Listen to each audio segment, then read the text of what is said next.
Səfərbərlik və hərbi xidmətə çağırış üzrə Dövlət Xidmətinin təşkilatçılığı və Quba rayon İcra Hakimiyyətinin dəstəyi ilə Quba rayonundan olan çağırışçıların müddətli həqiqi xidmətə təntənəli yola salma mərasimi keçirilib. Qubada təşkil olunan tədbirdə Dövlət Xidmətinin rəhbər şəxsləri, rayon ictimaiyyəti, valideynlər, müharibə iştirakçıları və digər qonaqlar iştirak ediblər.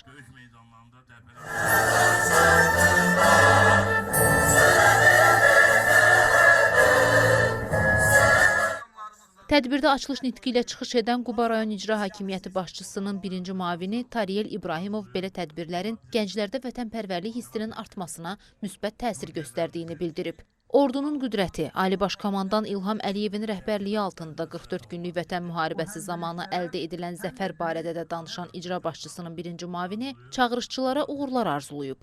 Daha sonra çıxış edən Dövlət Xidmətinin çağırışa qədərki hazırlıq idarəsinin rəisi, polkovnik leytenant Füzuli İsmailov, vətəni müdafiə etməyin hər bir gəncin borcu olduğunu vurğulayıb. Müharibə zamanı gənclərin vətənpərvərliyi, onların fiziki və psixoloji statuslarının yüksək səviyyədə saxlanılması istiqamətində aparılan işlər barədə geniş məlumat verən idarə rəisi hərbi xidmətə yola düşənlərə öz tövsiyələrini çatdırıb.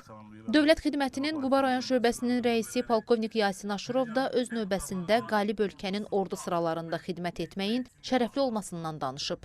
Həmçinin çağırışçılara xidmətlərini başa vuraraq ailələrinin yanına qayıdıb mülki həyatda nümunəvi vətəndaş olmalarını arzulayıb.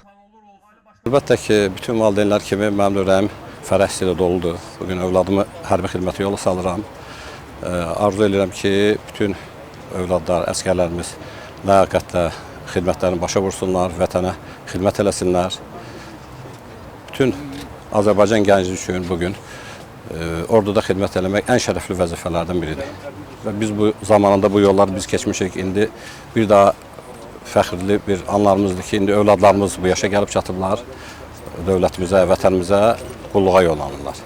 Rəsmi hissə bitdikdən sonra hərbi xidmətə yola düşən çağırışçılar dövlət bayrağını öpərək vətənə şərəflə xidmət edəcəklərinə söz verib və hərbi hissələrə yola salınıblar.